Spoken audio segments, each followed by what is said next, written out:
अस्सलाम वालेकुम स्टूडेंट्स, हम लोग पढ़ रहे थे डाटा मॉडल्स के बारे में, जिसमें हम लोगों ने 3 टाइप्स ऑफ डाटा मॉडल्स पढ़े थे। एक हमारा था ऑब्जेक्ट बेस्ड डाटा मॉडल्स, एक था रिकॉर्ड बेस्ड डाटा मॉडल्स और एक था फिज़िकल डाटा मॉडल्स।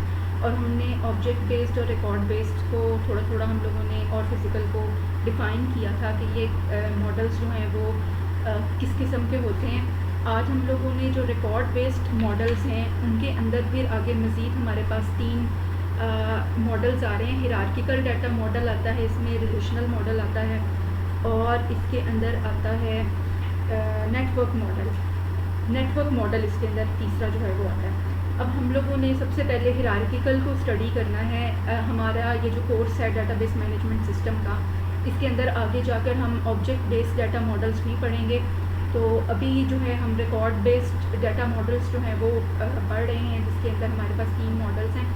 अच्छा, जो रिकॉर्ड बेस्ड जो हैं वो बेसिकली यूज़ होते हैं जब हम लोगों ने एक्सटर्नल और कंसेप्चुअल लेवल को डिस्क्राइब करना होता है। ये बात हम पहले डिस्कस कर चुके हैं। तो हिरार्किकल को हम देखते हैं कि क्या होता है कि ये जो हिरार्किकल मॉडल है, ये जितने भी जो हमारे जो डाटाबेस मॉडल्स थे उनमें अर्लीस्ट मॉडल्स में से एक है। और इसको क्या कहते हैं, इंफॉर्मेशन मैनेजमेंट सिस्टम एक था, डाटाबेस मैनेजमेंट सिस्टम, जो इसी मॉडल के ऊपर बेस किया गया था, इसी मॉडल पर बनाया गया था। और वो डाटाबेस मैनेजमेंट सिस्टम जो था, यानी IMS जो था, वो IBM ने 1968 में किया था इंट्रोड्यूस। और इसको उनके IBM के जो मेन फ्रेम्स हैं उनके अंदर डाटाबेस मैनेजमेंट सिस्टम जो है वो यही अभी भी यूज़ हो रहा है। इसकी ये थोड़ी सी हिस्ट्री थी।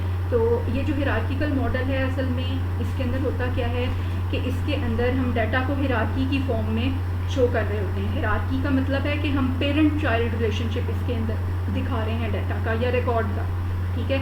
तो जैसे हम लोग,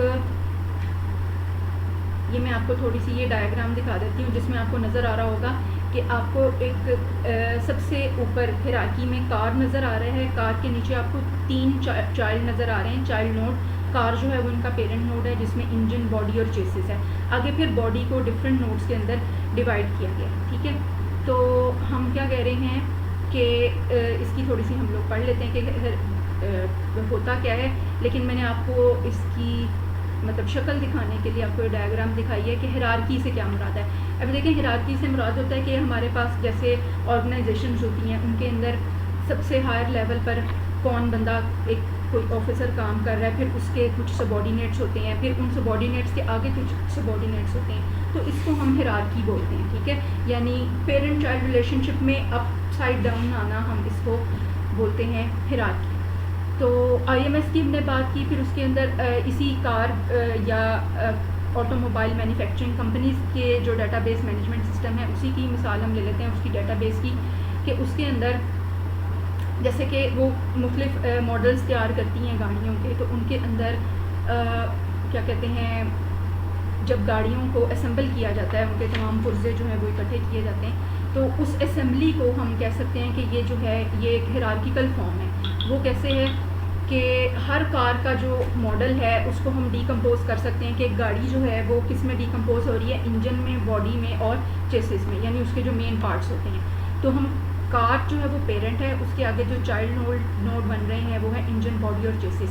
इसी तरह हम इंजन को फिर मज़ीद उसके डिफरेंट पार्ट्स में डिवाइड करेंगे, चेसिस को डिफरेंट पार्ट्स में डिवाइड करेंगे।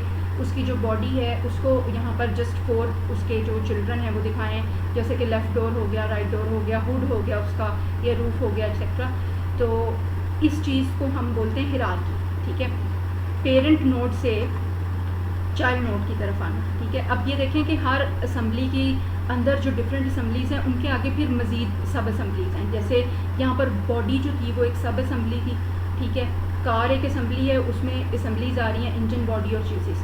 उस बॉडी के आगे फिर आगे सब असम्बलीज़ आ रही हैं, ठीक है। तो अब वो यहाँ पर यही बात हो रही है कि जब हम लोगों ने एक मैन्युफैक्चरर है, जब वो इस मटेरियल्स का बिल जनरेट करना चाहता है, मटेरियल्स का बिल मतलब कि उसने जो मटेरियल्स ख़रीदे हैं ऑटोमोबाइल्स को मैन्युफैक्चर करने के लिए, तो उसके अंदर ये हिरार्किकल मॉडल जो है वो बड़ा हेल्पफुल होगा, क्योंकि उसके अंदर हम इन डिफरेंट प्रोडक्ट्स को हम हिरार्की की फॉर्म में रिकॉर्ड्स के अंदर शो कर सकते हैं, ठीक है। तो हर जो रिकॉर्ड टाइप है वो एक पार्ट को रिप्रेजेंट कर रही है या एक लेवल को। अब देखें कार जो है वो इस वक्त सबसे हायर लेवल पर है, इंजन और बॉडी और चेसिस जो है वो सेकंड नंबर वाले लेवल पर और थर्ड नंबर वाले लेवल पर आ रहे हैं, left door, right door etcetera.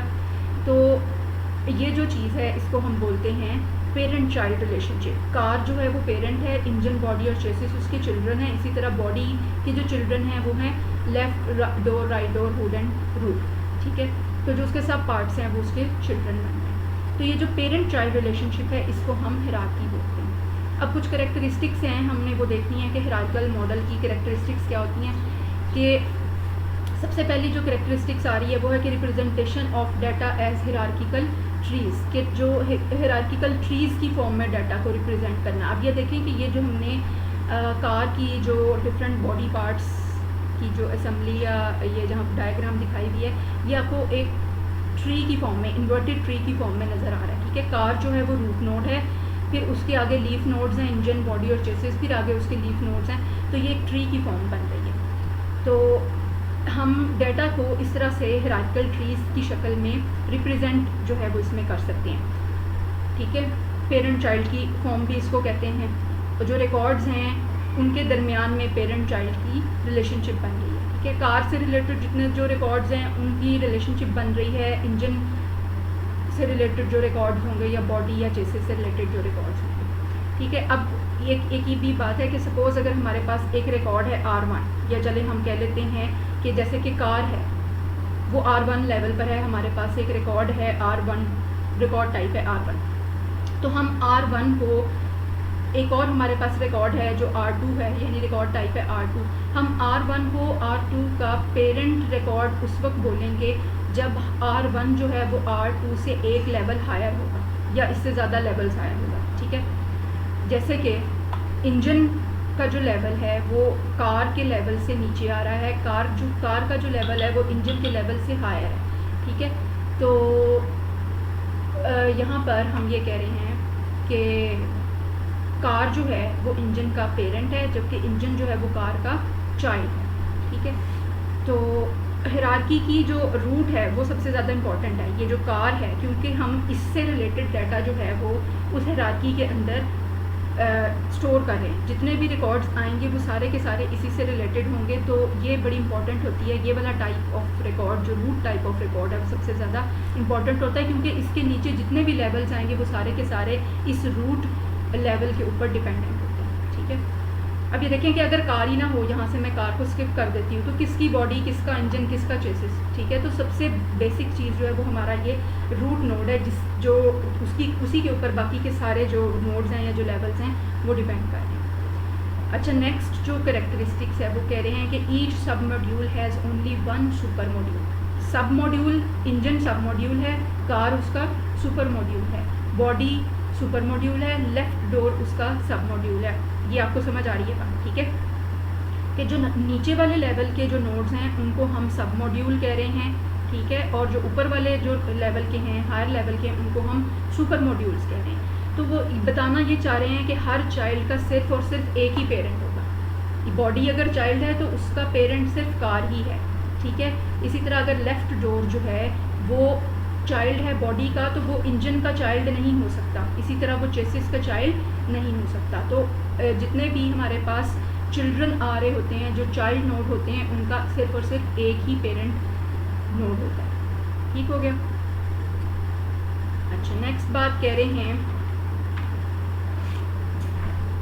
कि represents a set of related records, यानी हमारे पास ये जितना भी डाटा आ रहा है, इसमें जितने भी रिकॉर्ड्स हैं ये सब के सब रिलेटेड हैं। ये जो इन रिकॉर्ड्स के अंदर हम डाटा एंटर करेंगे या स्टोर करेंगे वो सारा का सारा डाटा एक दूसरे से रिलेटेड होगा, ठीक है। एक रिकॉर्ड टाइप जो है वो एक से ज़्यादा बार अकर हो सकता है, लेकिन जब हम उसको रिट्रीव या स्टोर करेंगे तो उसकी अकरेंस एक ही दफ़ा होगी, ठीक है।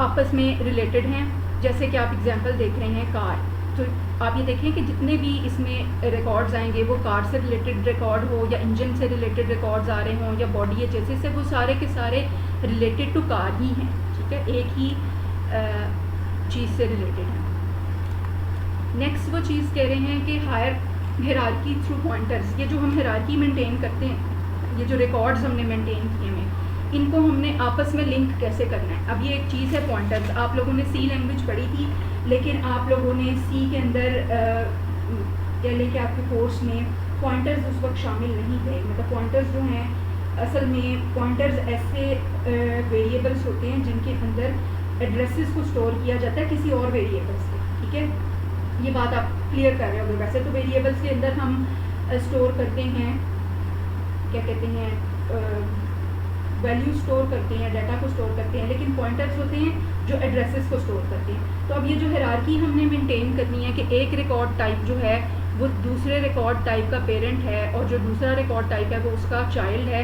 तो इनकी आपस में हमने पेरेंट चाइल्ड रिलेशनशिप ऐसे मेंटेन करनी है कि पेरेंट जो रिकॉर्ड है उसके पास चाइल्ड रिकॉर्ड का एड्रेस मौजूद होगा, ठीक है। तो इसी तरह हम नेविगेशन करना भी नेक्स्ट आगे ये कैरेक्टरिस्टिक आ रही है कि नेविगेशन करना हमारे लिए इस मॉडल के अंदर बड़ा इजी है कि अगर हम हुड के रिकॉर्ड तक जाना चाहते हैं तो हम इजीली नेविगेट कर सकते हैं कि हमारे पास अगर कार्ड रिकॉर्ड है, कार्ड के रिकॉर्ड से हम बॉडी का एड्रेस ले सकते हैं, बॉडी के एड्रेस से हम हुड के एड्रेस पर जाके तो हुड का रिकॉर्ड जो है वो इजीली फाइंड कर सकते हैं, ठीक है। तो ये हायरार्की जो है वो पॉइंटर्स के थ्रू जो इम्प्लीमेंट की जाती है, यानी जब हमने इसको इम्प्लीमेंट करना है तो वो थ्रू पॉइंटर्स का। अब ये है जी सिंपल स्ट्रक्चर। सिंपल स्ट्रक्चर से मुराद ये है कि इसमें कोई कॉम्प्लेक्सिटी आपको नज़र नहीं आ रही। आप डायग्राम देख रहे हैं, बहुत ईजी डायग्राम बनी हुई है कि कार है जो सबसे हायर लेवल पर है, उसके कितने पार्ट्स बन सकते हैं उसको हमने उसमें डिवाइड किया, फिर आगे हर पार्ट का जो भी पार्ट बनता जाएगा उसको उसके अंदर डिवाइड करते जाएंगे। तो ये टोटली सिंपल स्ट्रक्चर है,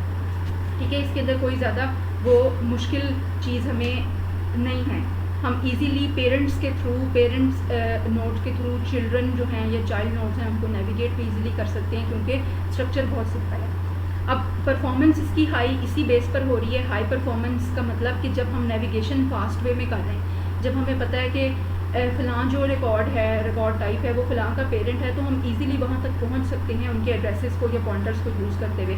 तो इस तरह परफॉर्मेंस हाई हो जाएगी क्योंकि एक रिकॉर्ड टाइप से दूसरे रिकॉर्ड टाइप को फाइंड करना या वहाँ तक जाना जो है ना डाटा रिट्रीवल करते हुए वो बहुत फास्ट हो जाएगा, ठीक है। इसी तरह जब आपने किसी नोड के एंड पे कोई एक नया रिकॉर्ड एंटर भी करना है तो तब भी नेविगेशन करते हुए एंड तक जाना, वहाँ एंड पर जाके नया रिकॉर्ड एंटर करना, तो ये भी हाई परफॉर्मेंस में ही आएगा क्योंकि नेविगेशन इजी हो जाएगी, फास्ट हो जाएगी। उसके बाद आ रहा है pre defined relationships between record types. अब ये देखिए कि हर रिकॉर्ड जो है आगे उसके जो चिल्ड्रन रिकॉर्ड आ रहे हैं, फिर उसके आगे चिल्ड्रन आ रहे हैं, तो सारों की रिलेशनशिप्स जो हैं वो पहले से प्री डिफाइंड हो गई, ठीक है। हमें पता है कि कार का जो रिलेशनशिप है वो इंजन, बॉडी और चेसिस के साथ है। इंजन का आगे उसके चिल्ड्रन नोड्स के साथ होगा। तो ये जो रिलेशनशिप हम इस तरह से दिखा रहे हैं और फिर उसका जो रूट है, हमें रूट का भी पता है कि जो रूट नोड है वो कार है, तो इट मीन्स कि ये जितने भी रिकॉर्ड टाइप्स आ रहे हैं ये सारे के सारे कार से रिलेटेड जो हैं वो